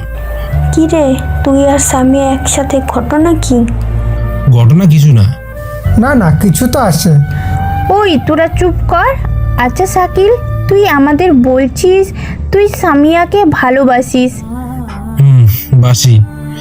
এখন সামিয়া মনে হয় তোকে ভালোবাসে, তাহলে ওকে এখন ইগনোর করিস কেন? আমি চাই ও বুঝুক ভালোবাসা কি, তাই ওকে একটু অবহেলা করছি। দেখিস আবার বুঝতে গিয়ে বেশি দেরি করে ফেলিস না। করবো না, এখন ক্লাসে চল। এরপর ক্লাসে চলে আসলাম, আর আসার পর থেকেই স্বামীও অত্যাচার শুরু করে দিয়েছে। চোখ মারা, চিমটি, আরো অনেক ফাজলামি। আর এভাবে দেখতে দেখতে আরো 1 বছর চলে গেল, আর এখন আমরা ফাইনাল ইয়ারে। স্বামী এখন আর আগের মতো নাই, এখন অনেক ভালো হয়ে গেছে। আন্টি আর স্বামীর মধ্যেও বেশ ভাব জমেছে। স্বামী প্রতিদিন একবার হলেও আমার বাসায় যাবে, আর ও এখন আমাকে পাগলের মতো ভালোবাসে। আমি ওর প্রতি অনেক দুর্বল হয়ে পড়েছি, কিন্তু ওকে বুঝতে দেইনি। এমন ভাব করি যেন আমি ওকে অবহেলা করি। এভাবেই চলছে আমাদের দিন। হঠাৎ একদিন স্বামী আমায় ফোন দিয়ে বলল, শাকিল কোথায় তুমি? আমি তখন বাসায়। কেন? একটু এই পার্কে আসো। কেন পার্কে কেন? যা বললাম তাই করো, তাড়াতাড়ি আসো, না হয় খবর আছে। এই বলে ফোনটা কেটে দিল। চাপ বাবা, ওর আবার কি হলো? না যাই, গেলেই জানতে পারবো। আমি রেডি হয়ে পার্কের উদ্দেশ্যে বেরিয়ে পড়লাম। আন্টিকে বলে গেলাম দেরি হলে যেন টেনশন না করে। এটা আমি কেন বললাম আমি নিজেও বুঝলাম না। এরপর বাইক নিয়ে পার্কে চলে আসলাম, আর ভাবছি স্বামী এভাবে কেন ডাকলো। এরপর বাইক পার্ক করে ভেতরে গেলাম। ভেতরে গিয়ে আমি অবাক, এ কি, আমি স্বপ্ন দেখছি না তো? না না, স্বপ্ন না, সত্যি তো। এর মাঝেই স্বামী আমার সামনে আসলো, এসে বলল, ওই এভাবে কি দেখছো? আমাকে একটা চিমটি কাটো তো। কেন? স্বপ্নে আছে নাকি বাস্তবে আছে তা দেখার জন্য। ও। এটা বলেই স্বামী আমাকে একটা চিমটি কাটলো। আহ, এত জোরে কাটলো কেন? ভালো করে চেক করলাম। কিন্তু কিভাবে সম্ভব এটা? কিভাবে সম্ভব মানে? এই যে তুমি এই রূপে। হ্যাঁ, আপনারা ঠিক ধরেছেন। আমি তখন সামিয়াকে দেখি অবাক হলাম, কারণ ওকে কোনোদিনও শাড়ি পরতে দেখিনি। আর নীল রংটা আবার এমনিতেই প্রিয়। তার উপর সামিয়া আজ একটা নীল শাড়ি পরেছে, হাতে নীল চুড়ি, কপালে একটা ছোট্ট নীল টিপ, মুখে হালকা মেকআপ, ঠোঁটে হালকা গোলাপি লিপস্টিক, চোখে গাঢ় কাজল, সব মিলিয়ে যেন নীল পরি। ওর এসব দেখে একদম হারিয়ে গেলাম। এমনিতেই ওর প্রতি দুর্বল, তার উপর যদি প্রিয় মানুষটি এই রূপে সামনে আসে, তাহলে তার থেকে চোখ কিভাবে ফেরাবো? আবার আমার চোখ তার উপরে আটকে গেল। তার ঠোঁটের নিচে তিলটা আমি অনেক বেশি আকর্ষণ করছে। ওই এইভাবে তাকিয়ে কি দেখছো? পরি দেখি। কই পরি? না, কই কিছু না। স্বামীর দিকে তাকিয়ে দেখলাম ওর লজ্জায় মুখ লাল হয়ে গেছে। আমি কথা ঘোরানোর জন্য বললাম, আমাকে এখানে কেন ডাকলে? আগে এখানে বসি, তারপর বলছি। তারপর একটা বেঞ্চে গিয়ে বসলাম। এবার বলো। শাকিল, তুমি কথাটা ঠিক কিভাবে নেবে আমি জানি না। জানি তুমি আমাকে অবহেলা করে চলো, তবে কি জানো, আমি আর এভাবে থাকতে পারছি না। তোমার অবহেলাগুলো আর নিতে পারছি না। প্লিজ শাকিল, তুমি আমাকে ফিরিয়ে দিও না। আমি তোমাকে অনেক ভালোবেসে ফেলেছি। আমার যে কোনো ভাবনাতেই শুধু তুমি থাকো। আমার অন্তরের অন্তঃস্থলেও শুধু তোমারই বসবাস। কথাগুলো সামিয়া এক নাগারে বলে গেল। আমি ওর দিকে তাকিয়ে দেখলাম ও আমার দিকে করুণভাবে তাকিয়ে আছে। এদিকে আমার খুশি দেখে কে? আমি তো এই দিনটার অপেক্ষায় ছিলাম কখন সে নিজে থেকে ভালোবাসি বলবে। কিন্তু আমি কোনো রিয়াক্ট না দেখিয়ে না বোঝার ভান করে বললাম, তুমি কি বললে আমি কিচ্ছু বুঝলাম না। সামিয়া দেখি আমার কথা একটু রাগ করলো। আমি মনে করলাম সামিয়া এখন উল্টাপাল্টা বলবে, কিন্তু ও আমার ধারণা ভুল করে আমাকে অবাক করে আমার সামনে বসে পড়ে আর হাতে একতরা গোলাপ নিয়ে বলল, I love you, Shakil. I love you so much. Please accept my proposal. I really love you. I can't live without you. I know you also love me, but you don't show this. Why, Shakil? And it's true that I love you. If you don't accept my proposal, I will finish myself. Samia সব বলল। আমি শুধু ওর দিকে তাকিয়ে আছি। এতদিন জানতাম ছেলেরা মেয়েদের প্রপোজ করে, এখন দেখছি আমার ব্যাপারে উল্টো। আমি সামিয়াকে মজা করার ছলে বললাম, সরি সামিয়া, আমার দ্বারা প্রেম করা সম্ভব না। এটা বলেই আমি চলে আসতে লাগলাম। কিছু দূর যাওয়ার পর পেছনে তাকিয়ে দেখলাম সামিয়া একইভাবে বসে রয়েছে আর কান্না করছে। আমি তাই পেছন থেকে গিয়ে হাতটা সামনে দিয়ে বললাম, এই যে ম্যাডাম, এই ক্ষেতটার বউ হবে। সামিয়া পেছনে তাকিয়ে দেখে আমি ওর সামনে বসে আছি। তোমার হাতে আপেল কেন? সবাই তো ফুল দিয়ে করে, আমি একটু আলাদাভাবে করলাম। সামিয়ার চোখে যেন রাজ্য জয়ের আনন্দ। কিছু না বলে আমাকে বসে থাকা অবস্থায় জড়িয়ে ধরলো। আমি একটু অপ্রস্তুত হয়ে, এই কি করছো? তা তো দেখছই কি করছি। আরে ছাড়ো, সবাই তো ফ্রিতে মুভি দেখছে। দেখলে দেখুক। আমি অনেক কষ্টে স্বামীকে ছাড়িয়ে নিলাম। জানো শাকিল, আমি কখনো ভাবিনি তুমি আমাকে এত সহজে মেনে নেবে। Thank you so much. আমি তো তোমাকে প্রথম থেকেই ভালোবেসেছিলাম। তাহলে আমাকে এতদিন কষ্ট দিলে কেন? আচ্ছা, এখন থেকে আর দেব না।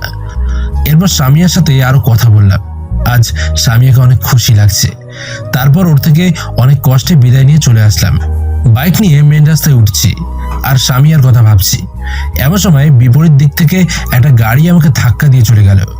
আমার আর কিছুই মনে নেই, শুধু দেখলাম সামিয়া আমার দিকে দৌড়ে আসছে। এরপরই আমি জ্ঞান হারিয়ে ফেলি, আর কিছুই আমার মনে নেই। যখন আমার জ্ঞান ফিরলো দেখলাম সামিয়া আর আন্টি আমার পাশে বসে কাঁদছে। দুজনেরই চোখ ফুলে গেছে, তার মানে অনেক কান্না করেছে। আর আমার বন্ধুরা অন্য পাশে বসে আছে। আমি যখন নড়ে উঠলাম তখন রাকিব বলল, আন্টি আমি কোথায়? বাবা, তুমি হাসপাতালে?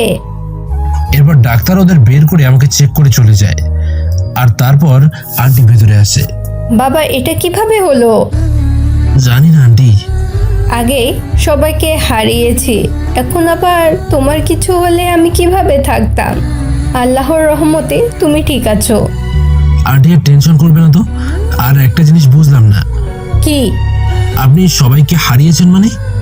আচ্ছা ঠিক আছে, আগে তুমি সুস্থ হয়ে নাও, তারপর সব কিছু বলবো। আমি এখন চাই তুমি রেস্ট নাও। এখন আমি চাই। আচ্ছা, সামিয়াকে একটু পাঠিয়ে দিন। তারপর আন্টি চলে যায়। সামিয়া ভেতরে আসে, এসে আমাকে জড়িয়ে ধরে সে কি কান্না। আরে সামিয়া, এত কান্না করছো কেন? এখন তো আমি ঠিক আছি। যদি তোমার কিছু হতো তাহলে আমার কি হতো? কিছুই তো হয়নি। আচ্ছা, আমি ওখান থেকে কিভাবে এখানে আসলাম? তখন তুমি চলে আসার পর দেখলাম তোমার পাসপোর্ট রেখে আসছো, তাই ওটা দিতে আমি তোমার পেছনে আসলাম। কিন্তু এসে দেখি তুমি রাস্তায় পড়ে আছো। তারপর সেখান থেকে নিয়ে হাসপাতালে আসি। আরে বাবা, এখনো তো আমাদের ভুলে গেছিস। আরে না, তোদের কিভাবে বলবো? সামিয়া ওদের আসতে দেখে সামিয়া তাড়াতাড়ি নিজেকে সামলে নেয়। এখানে তো খুব ভালো কিছু চলছিল, আমরা মনে হয় ডিস্টার্ব করলাম। এই চুপ করবি তোরা। এরপর ওদের সাথে আরো কিছু কথা বলে ওরা চলে যায়। সামিয়া আর আন্টি থাকে। ওখান থেকে দুদিন পর আমাকে রিলিজ দেয়। তারপর বাসায় চলে আসি। সামিয়াও আমাদের সাথে আসে। এভাবে আরো কিছুদিন পর আমি সুস্থ হই। আর সব হয় আন্টি আর সামিয়ার জন্য। ওরা আমাকে এত কেয়ার করেছে যে আমি তাড়াতাড়ি সুস্থ হয়ে যাই। রাকিবরাও মাঝে মাঝে আসতো। আগেই বলেছিলাম আন্টি আর সামিয়ার মধ্যে অনেক ভাব হয়েছে, তাই আর কোনো সমস্যা হয়নি। এরপর একদিন সামিয়া চলে যায়। ওই দিন বিকেলে আমি আন্টির কাছে যাই। আন্টি, আসতে পারি? আরে বাবা আসো, তোমার অনুমতি নিতে হবে কেন? আন্টি, এখন আমি সুস্থ। এখন আপনি আপনার পরিবার সম্পর্কে বলেন। ঠিক আছে বলছি, শোনো তাহলে।